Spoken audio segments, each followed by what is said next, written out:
Muy buenas noches. ¿Cómo están hoy miércoles, mitad de semana? La primera semana de abril. ¿Sí? Damos la bienvenida también a las personas que nos siguen a través de nuestro canal de YouTube. Y esta noche hay una oración muy famosa en el Antiguo Testamento. Usted sí ha leído el Antiguo Testamento. Usted ha leído, y es un solo verso, la oración de Jabes. Está en el primer libro de Crónicas, en el capítulo 4. Pero lo que me llama la atención es que ese capítulo 4 está hablando de la descendencia de Judá. Y cuando uno lee, es la parte que no le gusta a uno mucho leer la Biblia, que fulano tal engendró a fulano tal, engendró a fulano tal, que engendró a fulano tal, el padre de fulano tal. Y usted ve el texto que está hablando, el primero y el segundo pasaje solamente de descendencia. Y hace la diferencia cuando habla de Jabes, porque Jabes oró.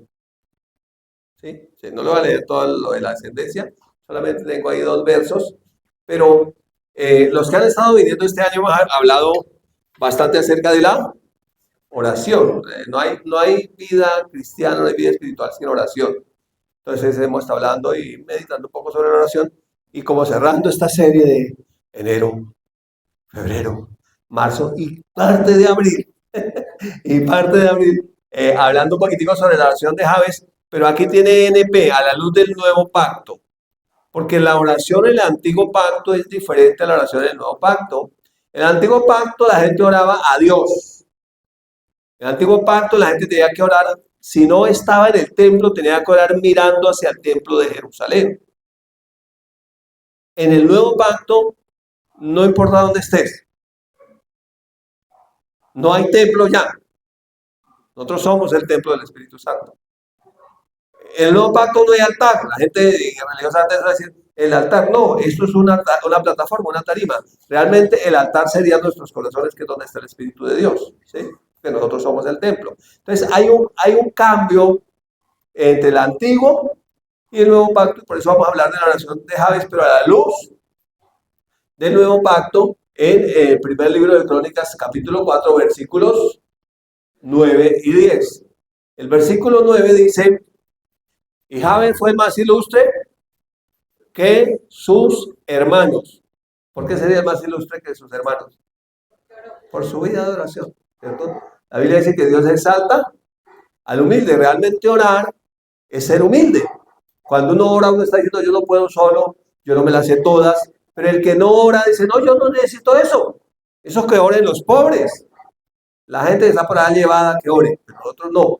Entonces, orar es un principio de humildad. De hecho, la Biblia dice que el principio de la sabiduría es el temor a Dios, ¿sí? Entonces dice que Jabes fue el más ilustre que sus hermanos, al cual su madre llamó Jabes. ¿Y por qué lo llamó Jabes? Dice, diciendo, por cuanto lo di a luz con dolor.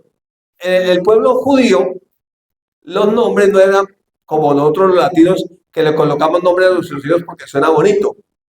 No, pongámosle tal nombre porque se oye bonito. Y si lo combinamos con eso, se oye bonito. No, en el pueblo judío, los nombres se colocaban por el significado. El significado. Por ejemplo, Jesús se llama Jesús, que es Salvador. Entonces, el judío coloca nombres por significado. Y aquí la mamá le colocó Javes, dice que el significado es dolor, por cuanto lo di a luz con dolor. O sea que Javes tiene que le llamaban, hola dolor. Sí, dolor, lo llamaban dolor. ¿Se acuerda que Isaac se llamaba Risa? Que Sara se rió, se llamaba Risa. Entonces era según el significado. Este se llamaba dolor. Y el verso 10 dice, e invocó Jabes al Dios de Israel. Puede decir también, y oró Jabes al Dios de Israel diciendo, y está entre signos de admiración. O si me dieras bendición y ensancharas mi territorio, y si tu mano estuviera conmigo y me libraras del mal para que no me dañe. Esa es la oración. Básicamente, cuatro cosas. Número uno, si me dieras bendición. Número dos, ensanchara mi territorio. Número tres, si tu mano estuviera conmigo y me libraras del mal. ¿Sí? Básicamente cuatro cosas. Ahora, si lo vemos a la luz del nuevo pacto, si me diera bendición, Efesios 1:3 dice que nosotros ya somos benditos. Bendito sea Dios y Padre de nuestro Señor Jesucristo, que nos dio con toda bendición espiritual en los lugares celestiales en Cristo. O sea que en Cristo nosotros somos bendecidos. De hecho, fuera de Cristo no hay bendición. ¿La gente puede tener dinero? Sí. ¿Puede tener fama? Sí, pero no hay bendición, porque Dios es el que bendice. Entonces ya somos benditos. Luego dice, y ensanchar a mi territorio. Entonces está pidiendo que sea conocido, que le sea otorgado para este territorio. La Biblia dice que la tierra pertenece al Señor. ¿Sí? Entonces le está pidiendo que ensanche su territorio, le está pidiendo que su mano esté sobre él y que lo libre del mal para que no lo dañe. Y termina el verso diciendo, y le otorgó Dios lo que pidió. O sea que la oración de Jabes fue una oración eficaz.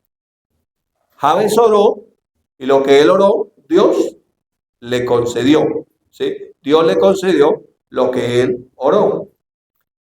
Básicamente, como el tiempo en televisión es muy corto, quiero mirar la oración de Jabes a la luz del nuevo pacto. Y lo primero que vemos es una total confianza de él. Cuando uno ora es porque uno confía, ¿cierto? Entonces hay una total confianza de él y hay cielos abiertos.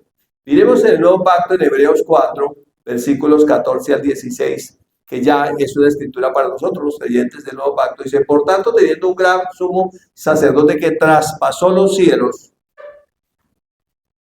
Jesús, el Hijo de Dios, retengamos nuestra profesión. Esa traducción que el Reina Valera habla de profesión. La mejor traducción es confesión. Retengamos nuestra confesión. Entonces, el primer hecho es que nosotros tenemos un gran sumo sacerdote. Entonces, el sacerdocio levítico terminó. Y si alguien tiene un sacerdocio en esta época, otro sacerdocio semejante es falso. Porque el sacerdocio levítico tenía un sumo sacerdote que entraba una sola vez en el templo y ofrecía un sacrificio una vez al año y tenía que santificarse, purificarse, limpiarse, o si no moría. Jesús es nuestro gran sumo sacerdote y hay un hecho aquí que dice que traspasó los cielos. Y si nosotros miramos bíblicamente hablando y científicamente se confirma, son 3 cielos. El primer cielo es la atmósfera. Diga que estaré en toda la expedición otra vez a la luna, ¿cierto? ¿Cómo se llama la nave? Artemis 2, que va a ir, no va a lunizar, sino que le va a dar la vuelta o le dio la vuelta a la luna. Entonces, nosotros entendemos que hay 3 cielos. El primer cielo es la atmósfera, ¿cierto? Es el cielo atmosférico donde los seres humanos podemos tener condiciones de vida. El segundo cielo es lo que los científicos llaman el infinito, que no se puede medir. Y el tercer cielo es el trono de Dios. Jesús traspasó los cielos de allá para acá, porque nosotros no podíamos ir de aquí para allá. ¿Sí? Y cuando los traspasó de allá para acá, vino a salvarnos, a rescatarnos. Y cuando fue de aquí para allá, fue como sumo sacerdote, llevando su propia sangre como sacrificio. Así que él abrió los cielos. Entonces hay gente que dice, no, es que yo tengo cielos cerrados. No, si usted está en Cristo, usted no tiene cielos cerrados. Porque Jesús abrió los cielos. Amén. Ya los cielos fueron abiertos. Hay incluso una alabanza que cantan que dice, abre los cielos sobre nosotros. Esa es una canción antiguo testamentaria, cuando las escrituras hablan que los cielos eran como de bronce, que estaban cerrados, pero no es una canción para nosotros, porque Jesús abrió los cielos. Amén. ¿Usted cree que hay cielos abiertos sobre su vida? Sí, sí, es por fe. Entonces los cielos están abiertos, pero lo que nosotros tenemos que retener es nuestra confesión. Somos hijos de Dios, somos creyentes en Cristo, confiamos en Él y creemos que Él está con nosotros y que los cielos están abiertos, y que tenemos un gran sumo sacerdote. Mire, Jesús es el sacrificio perfecto, pero también es el gran sumo sacerdote. Él entró una sola vez, y por siempre, y obtuvo para nosotros eterna redención, con un sacrificio perfecto, no con sangre de machos cabríos, diciendo de corderos, sino con su propia sangre. Y cuando el Padre vio ese sacrificio, aceptó el sacrificio. Así que nosotros los cristianos, que acabo de pasar la semana que conocemos como Semana Santa, la Semana Mayor, la semana donde la gente recuerda el sacrificio de nuestro Señor Jesucristo, y la gente hacía sacrificios. De hecho, vimos algunos que cargaban como unos cactus para enterrarse la espalda y que esas espinas le hicieran pagar por el pecado que cometió. Es absurdo. porque no es necesario hacer ningún sacrificio. El sacrificio de Cristo es completo, único, perfecto. Así que nosotros confiamos en lo que Cristo hizo, que ese sacrificio satisfizo la demanda de justicia del Padre. ¿Sí? Que cuando Él lo hizo, dijo, consumado es. De hecho, Él dijo, consumado es. Todo está cumplido. Amén. El verso 15 dice, porque no tenemos un sumo sacerdote que no pueda compadecerse de nuestras debilidades. ¿Somos débiles? Siempre. Nuestra humana debilidad. Dice, no tenemos un sumo sacerdote que no pueda compadecerse de nuestras debilidades, sino uno que fue tentado en todo según nuestra semejanza, pero sin pecado. Entonces, los sumos sacerdotes tenían que cambiarse porque ellos morían. Nuestro Señor Jesucristo no. Él es eterno. Amén. Y Él fue tentado en todo y en todo es en todo. O sea, Jesús fue tentado en todo. Pero dice, pero sin pecado. Entonces, Él sabe cuando somos tentados porque Él fue tentado. ¿Sí? Él sabe cuando somos tentados y Él se compadece de nuestra debilidad. Luego dice el verso 16, que teniendo ese sumo sacerdote que traspasó los cielos, que hizo un sacrificio perfecto, que se compadece de nuestras debilidades, que fue tentado en todo, que no pecó, entonces hay una invitación. ¿Cuál es la invitación? Acerquémonos. Del verbo acercarse, que significa que uno debe hacer algo. Me gustó como un maestro de la palabra colocaba el ejemplo. Jesús traspasó los cielos, los 3 cielos, de allá para acá. Y lo único que nosotros tenemos que hacer es dar un paso. No sé si usted ha visto la obra de Leonardo da Vinci, la obra donde está tocando el dedo, y el dedo de Dios está estirado, y el del hombre como así, como agachadito. Lo único que le falta al hombre es estirar el dedo así, hacer la falange así, y ya se acercó. ¿Sí? Es acercarse, es dar un paso. Entonces, eso es fe, porque la fe no solamente es una confesión, la fe es una acción. Entonces, cuando uno ora es una acción de fe. Cuando uno se congrega es una acción de fe. Cuando uno lee la palabra es una acción de fe. Cuando uno estudia la palabra es una acción de fe. Se está acercando. Acerquémonos pues al trono de la gracia. Y qué lindo, ya no hay un trono de juicio. ¿No le alegra eso? Ya no hay un trono de juicio. Ya hay un trono de ¿qué? De gracia. Y cuando nos acercamos, ¿para qué nos acercamos? Para alcanzar misericordia y hallar gracia para el oportuno socorro. Entonces, cuando nos acercamos orando, encontramos esa gracia o esa misericordia que necesitamos en el momento que la necesitamos. A mí me gustó como un maestro de la palabra definía la palabra gracia. Decía, ¿qué es gracia? Bueno, la gente dice, bueno, gracia es algo que es gratis, aunque no es barato porque le costó al Señor la vida, ¿cierto? Para que nosotros por la fe tuviéramos entrada a esa gracia. Pero ¿qué es gracia? Decía, gracia es estar en el lugar correcto, en el momento correcto, con la persona correcta. Así que, ¿usted por qué le va tan bien? Que tengo la gracia de Dios. Entonces Dios permite que yo esté en el lugar correcto, en el momento correcto y con la gente correcta. Eso es gracia, ¿cierto? Pero también necesitamos misericordia. Sí, de hecho la Biblia dice que el Señor nuevas son cada día sus misericordias. ¿Por qué serán nuevas cada día? Porque todos los días necesitamos nuevas misericordias, ¿cierto? Necesitamos gracia y misericordia. Entonces, total confianza porque tenemos los cielos abiertos. Jesús abrió los cielos. Total confianza porque el precio fue pagado completo. Total confianza porque tenemos un gran sumo sacerdote que intercede por nosotros. Por eso los cristianos necesitamos más santos que intercedan por nosotros. Tenemos a Jesús. Él intercede por nosotros a la diestra del Padre. Está intercediendo. De hecho, cuando usted lee Juan 17, Jesús dice, Padre, no oro solamente por estos, los que estaban ahí en ese tiempo, en el primer siglo, sino por los que han de creer en ti por la palabra de ellos. Así que Él oró por todos nosotros. Amén. Entonces, ¿le alegra eso? Tenemos los cielos abiertos y tenemos total confianza. Miren que dice Romanos 8, 14 y 15. Porque todos los que son guiados por el Espíritu de Dios, estos son hijos de Dios. En el Antiguo Testamento, la gente oraba como creyentes a Dios o como criaturas a Dios. Nosotros oramos como hijos al Padre. Por eso cuando a Jesús le dijeron los discípulos, enséñanos a orar, dijo, cuando oren, digan así, Padre nuestro que estás en el cielo. Entonces nosotros venimos, dígame, los que somos hijos, pero que también somos padres, nosotros sabemos que un padre quiere lo mejor para sus hijos.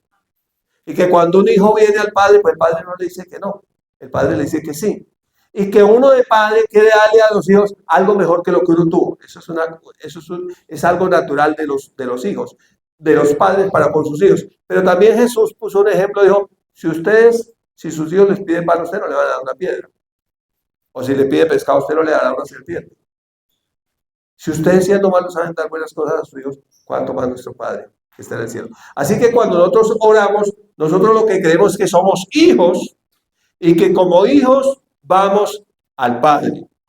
Y que el Padre, como es el Padre bueno por excelencia, nos da las mejores cosas. La Biblia dice que todo buen don, toda buena dádiva, todo perfecto desciende de lo alto del Padre de las luces, que nunca cambia, que siempre es fiel. Y el verso 15 dice, pues no haber recibido el espíritu de esclavitud para estar otra vez en temor, sino que haber recibido el espíritu de adopción por el cual clamamos, no dice Dios. Esa palabra Abba es una palabra que denota una relación íntima de amor, de comunión entre el hijo con su padre. Entonces dice, por el cual clamamos, Abba Padre. ¿Sí? En nuestro castellano no hay como una palabra para definirla, algunos decía como papito mío, pero no hay como una palabra para definirla como en el idioma original, ¿sí? Es una palabra que denotaba una relación amorosa, cercana, íntima y de confianza para con el Padre. Entonces dice que nosotros, por el espíritu de adopción, o sea, nosotros somos hijos adoptados. ¿Y cuántos saben que cuando se adopta un hijo, cuando un hijo ya nació, tocó crear la criatura, cuando lo adopta, es porque usted decide traerlo. Entonces es un asunto del corazón, lo adoptó como hijo suyo.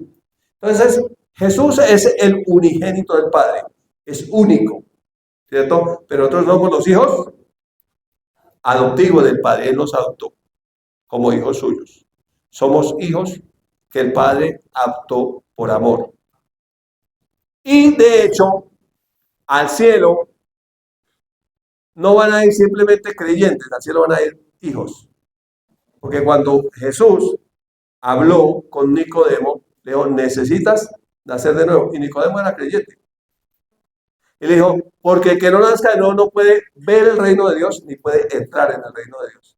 Así que al cielo solamente irán hijos.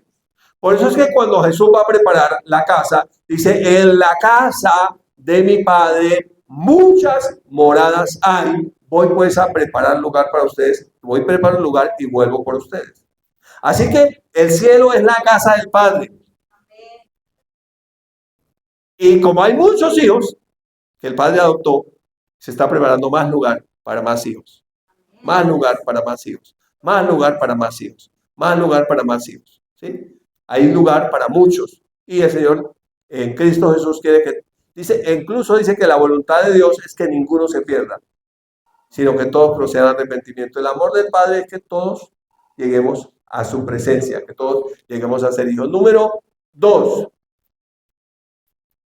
La petición dice ensanchar el territorio. Esto tiene que ver con propósito, porque uno puede pedir que el territorio sea ensanchado, que el negocio crezca, que compre una finca más grande, que haga un edificio, que crezca, que se ensanche el territorio, ¿cierto? Pero no tendría sentido que se ensanchara el territorio sin propósito. Realmente nosotros en la tierra somos pasajeros. Estamos de paso. Y en la medida en que puse ahí un reloj, ¿sí ve? Como dicen en el fútbol, de que la bola va rodando y el tiempo va pasando, vamos siendo más conscientes de eso. ¿Sí? Por esos días estábamos visitando a mis papás, entonces yo estaba aterrado de ver que mis hijas, las hijas son más grandes que la mamá, ya vean cómo han crecido sus niñas. Entonces decía ya mi mamá, ahora nosotros somos los viejos, ustedes ya más maduros y sus hijos son los jóvenes. Y mis papás ya se fueron. Luego seguimos nosotros. Y ahí detrásito vienen ustedes. Y cada vez es uno más consciente que en esa tierra somos pasajeros. Y que si hay un ensanchamiento del territorio, tiene que haber un propósito. Y cuando hablamos de propósito, estamos hablando de un propósito eterno. Porque finalmente lo que nos va a quedar, o lo que realmente vale la pena, es lo que podamos llevar al cielo. Porque aquí en la tierra podemos tener, bueno, y gloria a Dios que tenga, no sé, una finca grande, un edificio grande, una casa grande, pero el día que uno parte, eso queda aquí. Y seguramente otro lo va a ocupar. Y tal vez dentro de 100 años nadie se acuerde de nosotros. No, nadie se acuerda. Pero en el cielo hay lugar para llevar personas. Así que cuando Jesús habla de tesoros, dice, hagan tesoro en el cielo.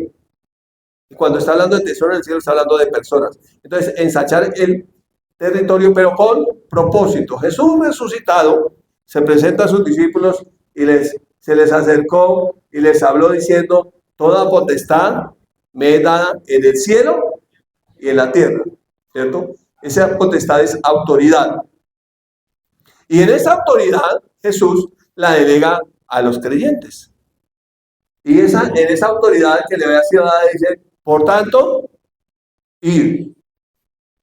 Mire que hay dos verbos. En hebreo mismo el verbo venir, ¿cierto? Acerquémonos o acercarse, venir, ¿cierto? Acercarse. Pero uno viene a él, se acerca a él, pero luego él lo envía. Entonces es venir a Cristo, acercarse a él, para luego ir y hacer discípulos. ¿A dónde? A todas las naciones. Y cuando hablamos de un discípulo es un seguidor, no un simple creyente. Un discípulo es un seguidor, no un simple creyente. Entonces, hacer discípulos a todas las naciones, y luego dice, bautizándolos en el nombre del Padre, del Hijo y del Espíritu Santo. Pero ¿cómo se hacen discípulos? El verso 21 dice, ¿cómo? Enseñándoles. Está implícito la enseñanza. Que ellos conozcan las enseñanzas de Jesús, que sean instruidos en la palabra, enseñándoles que guarden todas estas cosas que yo os he mandado, y la promesa, y aquí, que yo estoy con ustedes todos los días hasta el fin del mundo. Qué bendición, ¿no? Entonces, cuando hablamos de ensanchar el territorio es con ese propósito, de hacer aquello que Dios nos mandó a hacer. Y entonces habrá una memoria eterna, porque nosotros todavía estamos hablando de Abraham, y Abraham fue unos 4000 años antes de Cristo. Y todavía estamos hablando de Abraham, ¿cierto? Estamos hablando de Abraham, de Isaac, de Jacob, de los profetas del Antiguo Testamento, de los creyentes de la iglesia primitiva en el primer siglo, hace más de 2000 años. Todavía estamos hablando de ellos. O sea que hay inmortalidad. Estamos recordando a la gente más de lo que comúnmente se ha recordado. ¿Por qué? Por el propósito que ellos tuvieron. Porque si nosotros miramos, los judíos recibieron el pacto, las promesas, a través de ellos vino Jesús, y entonces hemos recibido el evangelio por ellos. De hecho, cuando ellos nos mandan a predicar, les dice, no se vayan de Jerusalén, es un resultado. Permanezcan en Jerusalén hasta que sean investidos con poder de lo alto. Y luego si vayan a predicar el evangelio, empezando en Jerusalén. Pero recibiréis poder cuando he venido sobre vosotros el Espíritu Santo, y me seréis testigos en Jerusalén, en Judea, en Samaria y hasta Bogotá, Colombia, a lo último de la tierra, por allá donde nadie se imaginaba que iba a llegar el evangelio, allá llegó. Pero es por el Espíritu Santo, ¿cierto? Es por la palabra y por el Espíritu Santo. Entonces, ese ensanchar el territorio es con un propósito, ir a ser discípulos para Cristo. Y número 3, victoria sobre el mal. Mateo 6, en el contexto de la oración de Jesús, el Padre nuestro dice, no nos metas en tentación, mas líbranos del mal. Entonces está pidiendo que seamos librados del mal. Pablo también cuando pidió oración dijo, oren por mí para que sea librado de hombres perversos, porque no es de todos la fe. Así que hay gente que odia al que predica la palabra. De hecho, esta semana estaba mirando que por allá en un templo católico llegaron unos satanistas como a alborotar y a ir allá en contra de los que estaban haciendo su culto. Entonces, hay gente mala. ¿Sí? Hay gente que está usada por el demonio. Hay gente que quiere hacer el mal. ¿Y cómo nosotros somos guardados del mal? Orando. Líbranos del mal, ¿cierto?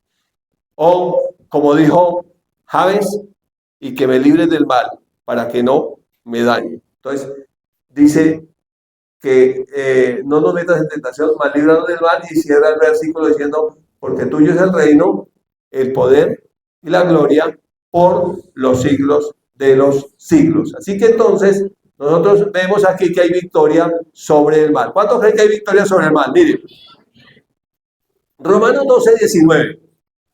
No nos venguemos nosotros mismos. ¿Cómo le dijo el ganso a la gansa? Venganza. Eso a veces a la gente le gusta la venganza, ¿cierto? Pero nosotros no debemos vengarnos. Y a uno sí le dan ganas de vengarse cuando alguien le hace mal, ¿no? Sí, yo le voy a pagar con la nueva moneda, yo sí le voy a poner los puntos sobre las CIES, le voy a enseñar cuántos pares son 3 moscas, y voy a desquitarme, le voy a pagar como él me pagó. Pero la Biblia dice, no nos peguemos nosotros mismos, amados, sino dejar lugar a la ira de Dios, porque escrito está, mía es la venganza, yo pagaré, dice el Señor. Así que entonces el principio de la vida cristiana es caminar en amor y no vengarnos. Aunque ganas no nos faltan, ¿no? Sí, la humanidad, a uno, si le hacen mal, uno quisiera responder con mal. Pero el Señor nos dice que no nos venguemos. Así que uno puede ir a orar, que sea librado del mal, y salir a pegarle un puño al otro y traer el mal sobre uno. Porque uno de pronto le pega el puño y el otro saca una 9 milímetros y ahí lo deja acostadito. Y oró que fuera librado del mal, pero fue a buscar el mal. Entonces, es decir, cuando uno ora, debe procurar que su vida sea consecuente con lo que oró, que haya coherencia entre lo que pidió en oración y lo que salió a hacer. Entonces, yo no puedo salir a orar, líbrame del mal, y salir a vengarme de mis enemigos, porque de pronto puedo atraer ese mal, que no, porque, ay, esa era la voluntad de Dios que lo matara. Nunca fue la voluntad de Dios, él se lo buscó solo. De hecho, ni siquiera fue la voluntad del mismo diablo. No, él no necesitó diablo, él mismo fue y se buscó el mal. ¿Sí? Entonces, ahí tiene uno que tener en cuenta que el Señor es la justicia. ¿Listo? Así que si tu enemigo, mire, ¿quién? Si su enemigo tiene hambre, y no dice dele. Ah, no, pero no de comer, aquí dice dele de comer. ¿Sí? Si su enemigo tiene hambre, dele de comer. Y si tiene sed, dele de beber. Dice, pues haciendo esto, ascuas de fuego amontará sobre su cabeza. Lo que está diciendo es que le hará avergonzarse, ¿no? Que, se pondrá como rojo. Yo que pensaba que esa persona era mala y vean, no es tan mala como yo pensaba. ¿Sí? Es lo que está diciendo el texto. Y no se ha vencido de lo malo, sino vence con el bien el malo. Así que hay una batalla entre el bien y el mal. ¿Sí? Y uno le pide al Señor que sea librado del mal. Pero nuestras acciones deben ir enfocadas a no buscar el mal, sino a vencerlo haciendo bien. O sea, cuando mi pastor John me hace risa porque dice, si alguien le ofende, déle un regalo, llévele un regalo, déle una ofrenda. Eso es caminar en amor, que no resulta fácil para nosotros, pero que es lo que deberíamos hacer después de haber orado. ¿Listo? Después de haber orado. Muy bien. Así que Dios está preparándote para tu mejor momento, ¿no crees? Dios está preparándote para tu mejor momento. Eso no implica que no te vayan a ofender. Eso no implica que no tengas dificultades. De pronto lo vas a tener. Sin embargo, ten en cuenta siempre a Dios y pídele que te dé sabiduría para vencer con el bien y el mal. Este es el mismo texto, la misma porción de la escritura, pero en la TLA. Primero de Crónicas 4, 9 y 10, la oración de Jabes. Dice, cuando Jabes nació, su madre le puso ese nombre porque le causó mucho dolor durante el nacimiento. O sea, este era más cabezón que los otros hijos, ¿cierto? Le causó mucho dolor a este muchacho, ¿sí? Durante su nacimiento. En cierta ocasión, Jabes le rogó a Dios, bendíceme y dame un territorio muy grande. Ayúdame y líbrame de todo mal y sufrimiento. Que no me duele, no tenga que pasar tanto dolor como mi mamá. Oro Jabes, ¿cierto? oró Jabes. Y miren que me gusta porque esta lo dice como en el orden. Dice, porque la Reina Valera dice que Jabes fue el más ilustre de sus hermanos, abre diciendo el verso 9, pero aquí está abajo, dice, y Dios le concedió su petición y Jabes llegó a ser el más importante o más importante que sus hermanos. Entonces parece que la vida de oración de Jabes, no fue que Jabes hizo una oración, que uno lee un versículo y dice, Jabes hizo una oración de 3 palabras y toda la vida le cambió. No, está hablando de una vida de oración de Jabes que lo llevó a ser el más ilustre de sus hermanos. Entonces yo he acuñado una frase que la tengo para mi vida y es que la vida cristiana al principio parece que uno fuera perdiendo, todo el mundo se burla, incluso hay gente que se avergüenza de uno, lo deja de lado, pero al final el que ríe de último, ríe mejor. Al principio se burlan, después lo dicen, hola, como que sí es verdad. Después lo llaman y dicen, oiga, usted que está más cerquita de Dios, ¿por qué no me ayuda a orar por tal cosa? Y después terminan creyendo en el Señor, ¿cierto? Entonces, esa es una vida, y para llegar a ser el más ilustre, no fue algo que hizo así, sino un estilo de vida de oración que lo llevó a ser una persona muy bendecida, que lo llevó a ver sobre él cielos abiertos, que lo llevó a vivir y a disfrutar de la respuesta de Dios a sus oraciones. Finalmente quiero terminar con esto. Dios oye y responde, Dios oye, responde y libra. Dios oye, responde y libra. Siempre, siempre, siempre. Primera de Pedro 3, 10 al 12 dice, porque el que quiera amar la vida y ver días buenos, ¿cuántos quieren eso? Ay, Señor, cuando termine el año, este año terminó, el año pasado terminó y este ya va muy rápido, pero cuando el año termina y va a comenzar el año, que este año sí sea mejor. Y los propósitos para el año nuevo, y este año sí quiero esto. Entonces, queremos ver días buenos, ¿cierto? ¿Qué nos dice la palabra? Refrene su lengua del mal y sus labios no hablen engaño. Entonces, uno no puede ir y orar el bien y salir a engañar, a mentir. Porque habría un doble discurso, habría una doble oración. Una es la oración que hago en privado, pidiendo el bien, pero luego salgo a hablar mal y a engañar a la gente. Salgo a mentir. Entonces, ahí no habría coherencia. Entonces sería como yo he acuñado otra frase que es hasta tonta, una chimoltrufia espiritual. Es que así como yo digo una cosa, digo otra, ¿sí o no? Entonces, eso es que si yo estoy orando, que me vaya bien, que quiero tener días buenos, como oraba Javes, también debo hablar bien y debo evitar engañar a la gente, es decir, debo ser veraz. Siempre debo hablar la verdad. Dice, apártese del mal y haga el bien, busque la paz y sígala. Ahora, me llama la atención que primero habla de hablar y luego habla de hacer. Y es porque generalmente antes de uno hacer algo, uno lo dice. Incluso el asesino, antes de matar a una persona, dice, voy a ir a matar a tal persona. Entonces, el ser humano piensa, habla y actúa. Y cuando uno ora, uno lo que hace es que habla. Pero lo que se espera después de que hable es que salga y actúe. Entonces se espera que si oró pidiendo el bien de Dios, también se aparte del mal. Si oró pidiendo el bien, no hable mal. Si oró la verdad, no hable mentira y salga a hacer el bien y a buscar la paz y a seguir la paz. Luego dice el siguiente versículo, porque los ojos del Señor están sobre los justos. Pues si nadie me vio, pero Dios sí lo vio. Y sus oídos atentos a sus oraciones. Y luego dice, pero el rostro del Señor está contra los que hacen mal. Entonces, si uno tiene una oración que no es contestada, uno tiene que revisar cómo está su vida en el actual. Porque yo puedo estar orando bien, mis palabras bien, escrituralmente, pero tal vez mis acciones están yendo en contra de esa oración. Y como Dios no puede ser burlado, Él nos está viendo, pero uno puede estar orando a Dios y el rostro de Dios puede estar en contra de uno, si uno está haciendo mal.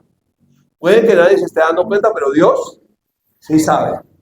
Finalmente, entonces, esa oración de Jabes, a la luz del nuevo pacto, en Santiago 5, 16 dice, confesaos las ofensas, vuestras ofensas unos a otros y orad unos por otros para que seáis sanados. La oración eficaz del justo puede mucho. Te bendigo con esta palabra en el nombre de Jesús.